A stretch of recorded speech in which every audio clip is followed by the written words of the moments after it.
Supportrices, supporters des Lions Indomptables, bonjour, bienvenue et encore aujourd'hui une petite vidéo sur l'analyse du match qui va opposer le Cameroun à la Libye générique.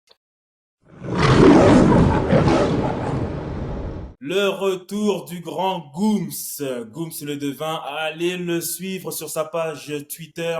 C'est le roi des débriefings en 2000, c'est le roi des débriefings en Arrête, 2020 arrête, sur arrête. toute l'actualité sportive. Allez Ah, le suivre sur Twitter, Gooms le devin. Dis-moi comment tu vas, mon gars. ouais, mon gars, merci de l'accueil, merci de la présentation comme d'hab. Merci le D. Je vais bien parce que le Cameroun a gagné vendredi. Je vais bien parce que j'ai passé un bon week-end. Il fait pas froid comme chez toi. Non, tout va bien, mon rêve, tout va bien. Et toi, c'est comment? Ça va super bien. Donc, comme vous l'avez remarqué, j'ai fait le débriefing à chaud tout seul. Donc, moi, avant de commencer sur la Libye, ma première question, c'est qu'est-ce que tu as pensé, toi, sur le match Cameroun-Île Maurice 3-0, vu que je sais que tu l'as vu un peu après, donc t'en as pensé quoi, toi, de ce match?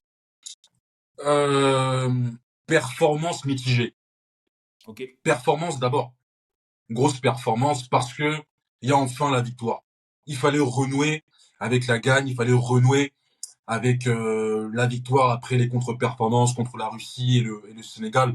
Lors du dernier rassemblement, il était impératif à la maison, à domicile à Japoma, devant les supporters, de gagner un match comme celui-là. Et on l'a fait par la plus large des victoires, notamment avec un Brian Bemo que j'ai apprécié sur ce match, qui encore une fois marque dans un match important après son but à Garoua contre le Burundi. Souviens-toi, hein, c'est lui qui ouvre le score en deuxième mi-temps. Là, il marque, il ouvre encore le score, il emmène avec lui les Lions à la fin de la première période. J'ai trouvé qu'il avait été très remuant, qu'il s'est beaucoup proposé. C'est lui qui s'est procuré finalement les principales opportunités, les principales occasions. Je l'ai trouvé bon. Pas très bon, mais je l'ai trouvé bon sur un match important comme celui-là. J'ai aimé aussi le fait que les nouveaux arrivants, les newcomers, comme Magri, qui font leur premier pas finalement en sélection, puissent enfin marquer un but. Magri marque au bout de sa troisième sélection. C'est bien pour la confiance, c'est bien pour la tête. Et Georges Kevin Koudou, qui lui finalement faisait son comeback, bah, il fait un retour gagnant. Il sort du banc, il marque le troisième but. Je pense également à Yvan Neyou, dont on a parlé toi et moi d'ailleurs, souviens-toi dans la précédente vidéo. On parlait d'un potentiel gros match. Et gros match, il fit. Même s'il n'a pas marqué, il a fait un très bon retour. Et ça offre des opportunités, en tout cas plusieurs cordes à l'arc de Rigobert Song dans l'entrejeu. Il y a aussi bien évidemment le comeback de Christopher Wu dans le 11 de départ. Après son écart finalement du 11 de départ contre le Sénégal et la Russie, il revient fort, il est impliqué sur le premier but. Un bon match, tout comme Jean-Charles Castelletto. Donc il y a des bonnes choses dans ce match-là. Il y a des bonnes choses. Mais ça ne doit pas venir masquer une partie du contenu que j'ai toujours dénoncé et que je condamne toujours.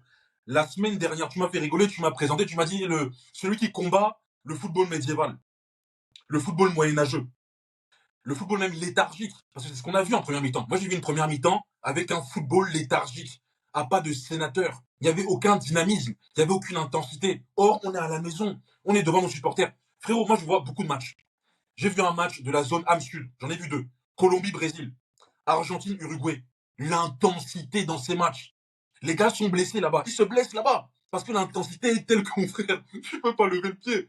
J'ai même vu, là, dans la zone Afrique, j'ai vu Burundi-Gambie, intensité. J'ai vu l'Algérie se déplacer au Mozambique, intensité. Moi, je ne comprends pas ces débuts de match des Lions. Et comme par hasard, en deuxième mi-temps, on revient avec des meilleures intentions. Un peu d'ailleurs comme face au Burundi lors du dernier match des éliminatoires, on revient avec les crocs et avec de meilleures intentions. Moi, il y a un point négatif sur lequel je pense qu'on va revenir et que tu as certainement soulevé, c'est le match de Karl Toko Ekambi. Je t'en avais parlé. Pour moi, c'était un match où il devait retrouver la confiance, où il devait gagner des points. Il en a perdu. Il en a grandement perdu, surtout après la rentrée de Georges Kevin Koudou. Pour moi, effectivement, la place de titulaire de KTE à Benkrazi se pose. C'est génial, ça nous fait une petite transition justement sur le match de la Libye.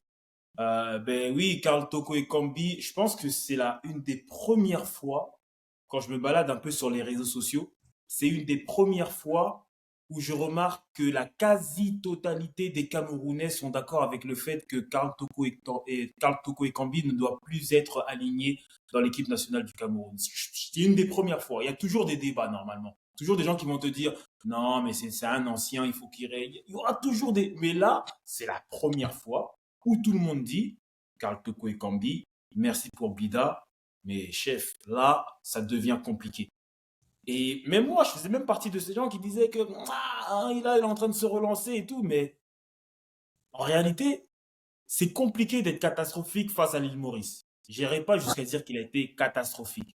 Mais quand tu joues à l'envers, quand tu loupes des passes, des contrôles, que enfin, quand tu réussis pas grand chose, et qu'en plus c'est face à l'île Maurice, ça devient compliqué de te défendre. Moi, donc, oui, Karl Toko Kambi, c'est compliqué. Tout à fait d'accord avec toi. En fait, rater des choses, au fond, il y a beaucoup de joueurs qui ratent des choses. Darwin Nunes, il rate énormément de choses. Il rate ses contrôles, il rate des passes, mais il se crée des opportunités. Il se crée des occasions, il crée le danger. Karl Toko Ekambi aujourd'hui, malheureusement, c'est comme tu le dis, il joue à l'envers. Donc en fait, il joue contre le collectif. Après moi, il y a une seule réserve, et je ne l'ai pas dit dans mes propos liminaires, mais il ne joue pas à son poste. Je le retiens encore une fois. Arrêtons de mettre Karl Toko Ekambi sur le côté. Ce n'est pas parce qu'il court plus ou moins vite qu'il doit jouer sur le côté. Un ailier moderne. Et toi, tu en connais. Les ailiers modernes, les Saka, les Vinicius, les Kubo à la Real Sociedad. Ce sont des joueurs qui sont techniques. Ce sont des joueurs qui créent des opportunités, des doubles, font briller un collectif. Karl Toko Ekambi aujourd'hui, ce n'est pas un créateur. C'est un finisseur. Donc moi, si j'ai envie de le voir jouer chez les Lions, je ne veux plus le voir sur le côté gauche. Parce qu'en fait, il tue le jeu. Il tue Longwa, il tue les jeux potentiellement en triangle avec Mumbania par exemple. Moi, à la limite, le mettre en pointe. Mais maintenant, en pointe, il y a du monde. C'est ça aussi le problème. C'est qu'aujourd'hui, il y a du monde. Mais pour moi, Karl Toko Ekambi à côté, non, c'est mort. C'est mort, faut arrêter. Faut arrêter. Libye, Cameroun. Mhm. Alors moi, j'ai vu le match de la Libye face au Swaziland. Je suis un Sincèrement, chanceux. ouais, sincèrement, c'est pas fou. Mais j'ai vu une petite statistique. La dernière fois que le Cameroun est allé gagner en Libye, si je dis pas de bêtises, c'était en 2000. Line 3-0. Il y a eu 4 rencontres en Libye. On en a gagné une, perdu une et fait match nul. Donc historiquement, les voyages en Libye sont toujours compliqués. Alors, on va me dire que c'est pas la même équipe, il y a de l'eau qui a coulé sous les ponts entre-temps, il n'y a pas de souci. Moi, je vous l'ai dit, j'ai vu cette Libye face au Swaziland. C'est un peu plus fort que l'île Maurice, mais sincèrement, je crois qu'il y avait un but j'ai pas envie d'écorcher son nom, c'est Krawa, il joue dans le championnat libyen. Mais c'est quand même assez poussif. Maintenant, c'est à l'extérieur. Si je dis pas de bêtises, c'est la première fois qu'ils reçoivent chez eux. Et c'est un synthétique. Ça, c'est aussi une petite information à donner. C'est un synthétique, donc on connaît les problématiques de synthétique, ça rebondit, même les appuis ne sont pas les mêmes. Mais si le Cameroun joue comme le Cameroun doit jouer, c'est-à-dire à son niveau, normalement, on devrait repartir de là-bas avec une victoire. Toi, quelles sont tes impressions avant ce match? Est-ce que tu penses que c'est un match piège? Est-ce que tu penses que ça devrait aller, ça va savoir rouler? Qu'est-ce que tu en penses? Non, c'est un match piège. C'est un match piège. Et parce que c'est un match piège, il faut mettre toutes les chances de notre côté. Attention, le Cameroun est favori sur ce match-là. Le Cameroun voyage à Benghazi en étant favori. Et c'est parce qu'il est favori qu'il doit faire attention. Il ne faut pas baisser la garde. Comme disait le sélectionneur, c'est quand tu penses que tu n'es pas en danger, que tu es en danger. Et donc là, effectivement, il faut réfléchir en mode on est en danger. Parce qu'on est dans un environnement hostile, contre une sélection qui nous a déjà battus. On est sur un synthétique. Et en plus, un point très important que tu viens de relever, tu ne l'avais pas dit en off, mais c'est le premier match qu'ils accueillent après une longue période. Donc ça veut dire qu'il y aura du monde. Il y aura une ferveur. On l'a vu là il y a quelques heures. L'Algérie s'est déplacée à Maputo au Mozambique. C'était chaud. C'était compliqué. On voit le Nigeria également à l'extérieur. C'était chaud. C'était compliqué. Donc en fait, non, il ne faut pas prendre à la légère la sélection libyenne. Et c'est la raison pour laquelle, d'ailleurs, moi j'appelle à ce que Rigobert Song change de formation. En tout cas, amende, corrige. Moi, ça me dérange de voir un double pivot en 2023. Pour moi, on ne joue pas en double pivot en 2023. Aujourd'hui, on joue avec 3 milieux de terrain. Le PSG, c'est le double pivot à Newcastle, au St. James Park. Ils ont pris le bouillon. Marseille a joué avec un double pivot en début de saison. Ils ont pris le bouillon. Aujourd'hui, les clubs jouent avec 3 voire 4 minutes dans l'entrejeu. D'ailleurs, face à l'île Maurice, on a vu, c'est vrai qu'on a affronté une équipe, je le rappelle, qui ne s'est pas qualifiée pour les éliminatoires de la CAN, donc qui était très très faible, mais il y avait quand même des espaces dans le dos de Zambo et du Ney. Moi, je veux effectivement renforcer ce milieu de terrain-là parce qu'on est à l'extérieur et je pense qu'on va affronter une équipe qui va jouer crânement sa chance. Parce que frérot, il y a aussi un point. On veut battre le Cameroun. On veut nous battre. On est l'une des plus grandes, si ce n'est la plus grande nation de football du continent. Donc les gens veulent notre peau. Ils veulent battre le pays de ceux qui tapent les gens pour vivre. Ils en ont marre de nous entendre en MMA, en boxe, au basket, partout. Ils en ont marre. Donc je te garantis que les Libyens vont nous attendre de pied ferme. Et pour moi, on doit aller là-bas en mission. En mode brigade d'intervention rapide. On fait ce qu'on a à faire là-bas. Vite fait, bien fait. On rentre auprès de nos familles. Et je rappelle encore un dernier point. André Onana n'est pas là. André Onana ne sera pas en Libye. C'est un leader. Donc c'est pas, allons pas là-bas, double pivot, inventer le football. Allons là-bas, sécurisons, densifions et allons gagner. D'accord, donc toi tu veux revenir, donc on va parler un peu des formations. Donc t'as pas été convaincu par le 3-4-3, à ce que je comprends, et tu veux revenir au 4-3-3. Donc Ah non, pas explique-moi. du tout. Ah non, non, moi je veux revenir à. Moi j'aime bien le système à 3. Moi je pense que. Parce que j'ai écouté un peu ce qui est bien avec la tanière. Et d'ailleurs, j'invite les viewers et les vieweuses à aller sur toutes les plateformes de la tanière. Il n'y a pas que YouTube, il n'y a pas que le DMOA, il y a TikTok, il y a notamment Twitter, où les frérots organisent des gros spaces. Il y a eu un space justement d'après-match, après la victoire contre l'île Maurice, et beaucoup justement critiquaient le système à 3, en disant qu'on n'a pas à jouer à 3 contre une équipe comme l'île Maurice. Mais c'est pas le sujet en fait. Déjà, le système à 3, c'est pas forcément un système défensif. Il y a des équipes qui jouent à 3 et qui sont ultra offensives. Hashtag le Bayern Leverkusen de Xabi Alonso. Et tu ne joues pas à 3 parce que tu joues contre un adversaire fort ou faible. Tu joues à 3 parce que tu affrontes une équipe qui défend d'une certaine manière ou qui presse d'une certaine manière. L'avantage de relancer à 3, c'est que même quand tu joues contre deux attaquants, tu as toujours un joueur qui est libre à la relance. Donc ça, c'est déjà intéressant. Et tu joues aussi à 3 en fonction du profil de tes joueurs.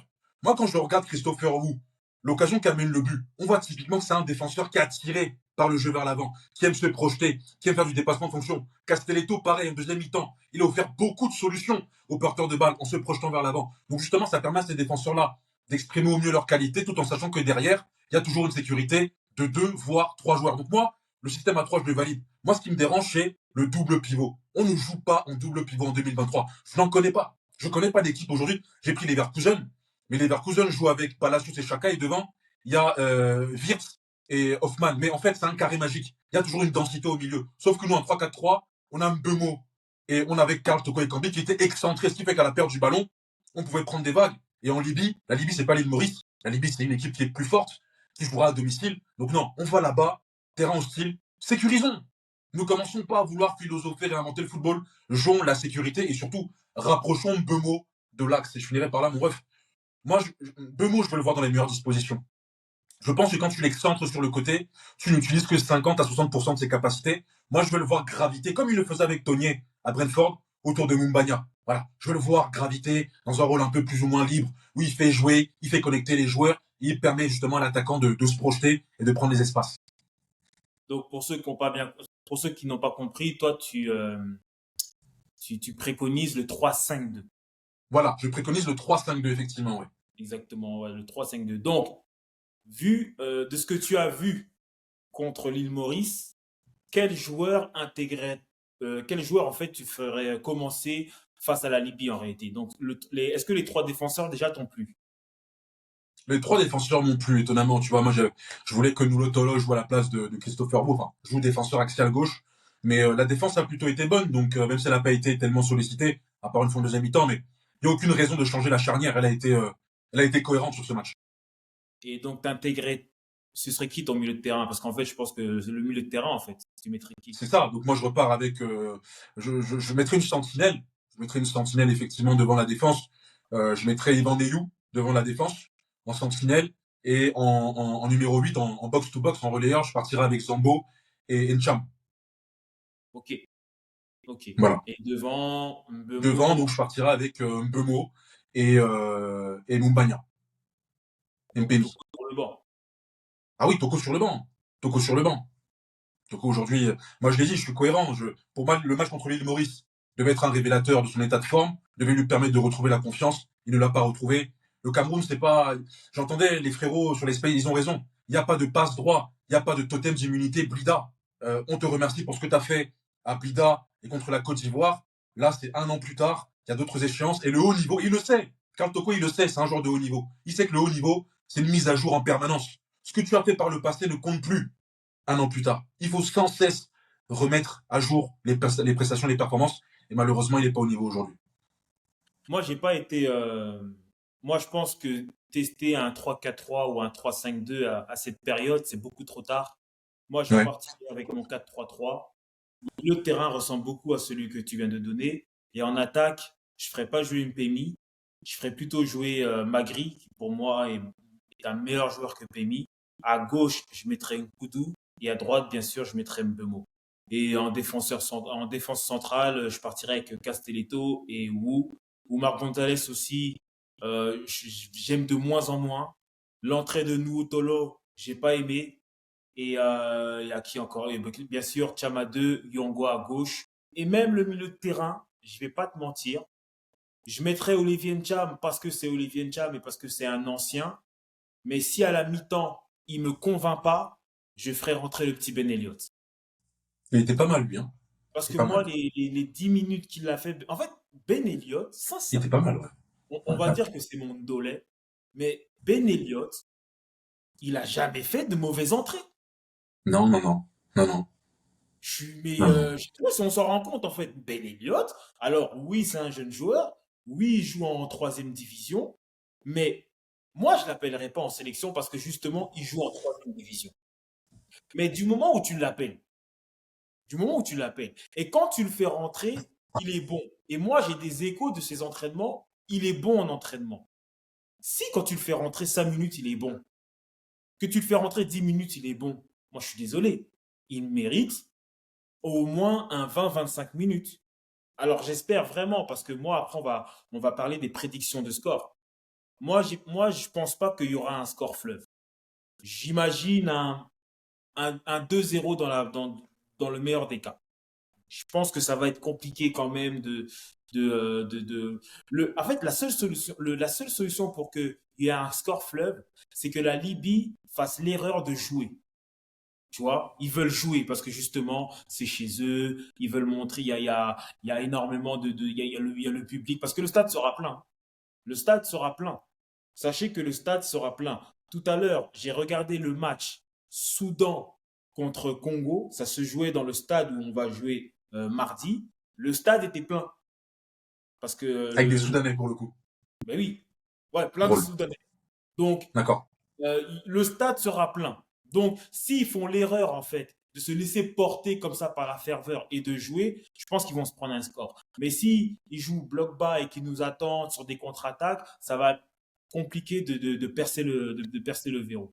C'est un très bon point que tu évoques. Et c'est la raison pour laquelle je pense qu'il faut mettre Bemo dans l'intérieur du jeu, dans le cœur du jeu, en fait. Parce que si on affronte un bloc bas, parce que je rappelle, hein, contre l'île Maurice, c'était pas, j'entends, ouais, c'était un bloc bas. C'était pas un bloc bas, l'île Maurice. Le bloc bas, c'était Gibraltar contre la France. Mais le bloc bas, non, c'était un bloc médian. L'île Maurice défendait à hauteur de la ligne médiane avec les premiers joueurs.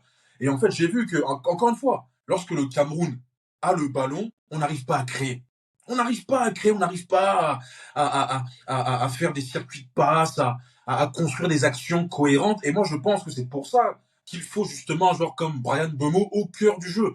Je dis pas que c'est Griezmann, je dis pas que c'est le meilleur numéro 10 du monde, mais c'est un joueur qui est capable de se mettre entre les lignes et de faire connecter les joueurs. Je t'ai entendu dire, oui, je trouve que Mumbagna, effectivement, est un moins bon footballeur que Magri. Moi, Magri, voilà, il a marqué. C'est pas un joueur, je l'ai vu quelques fois, c'est pas un joueur qui me tape à l'œil. Alors, peut-être que, voilà, il va me taper à l'œil à l'avenir et je l'espère. Hein. Mais Mumbagna, il a un profil africain. Il a un profil match bourbier. Il a un profil, je suis grand, je suis costaud, je peux garder les ballons, je peux peser sur les défenses adverses, je peux quand même remiser avec certains joueurs. Et après, c'est aux autres aussi de prendre les espaces dans mon dos. Magri, je le vois plus comme un attaquant fuyant, tu vois, comme un attaquant d'évitement. Je ne sais pas si sur des matchs comme ça, dans des environnements comme cela, c'est le type de profil qu'il nous faut. Mais effectivement, si on part sur un profil, comme tu l'as dit, d'un bloc bas, moi, il faut qu'on ait un joueur à l'intérieur du jeu, sinon on va galérer. On va encore avoir ce football moyenâgeux. Et ça, c'est pas possible. Prédiction pour mardi? Euh, on peut encaisser, hein. Je pense qu'on va gagner. On va gagner. On y va pour gagner, bien évidemment. Mais je pense qu'on peut encaisser. Je te rappelle qu'on n'a pas d'autre gardien qui est. André Onana n'est pas là. André Onana n'est pas là. C'est quand même un facteur Ah, important, ça. c'est on doit, techniquement, on doit qui va jouer. Ouais. C'est Ondoa qui va jouer. Parce qu'André Onana, on sait qu'à l'extérieur, voilà, c'est aussi une valeur sûre. C'est un gars, voilà. Prédiction, je dirais 2-1. Je dirais 2-1 pour le Cameroun. Ouais. J'espère vraiment pas qu'on va encaisser. Ça me ferait mal d'encaisser face à la Libye, quand même. Mais c'est vrai, tout est Oui, mais frérot, parce que toi, tu les as vus jouer contre les Swatini, donc le Swaziland. Mais quand les équipes affrontent le Cameroun, elles sont sur leur 31. Tu le sais très bien. Ils, Mhm. ils vont vouloir battre le Cameroun. Tu sais, on est insolent, on est arrogant, on a tout gagné, on ne parle que de nous, on ne parle que des taux, de Nganou. Ils vont vouloir nous battre. Et donc, ils vont tout faire devant leur public pour ne pas faire honte. Et donc, on va avoir la meilleure version des Libyens. Donc, ça va être un beau match. Ça va être un grand rendez-vous. Mais je suis confiant parce que les Camerounais ont l'habitude des grands rendez-vous, c'est pas la première fois. Les environnements hostiles, on les connaît, on était à Blida. Faut quand même rappeler aux gens, on était à Blida. Je pense que Blida, en termes d'environnement hostile, il y a pas beaucoup d'environnements qui sont supérieurs. Donc non, moi je suis confiant, mais voilà, ça va être corsé, ça va être âprement disputé. Très bien. Je pense qu'on a fait le tour de la question. Et si tu es arrivé jusqu'ici, si tu es arrivé jusqu'ici dans cette vidéo et que tu n'as pas liké, ce n'est pas bien. Like, bombarde les commentaires. C'était le dé de la tanière 237 avec Gooms le devin. Allez les, Yes, let's go. on est ensemble.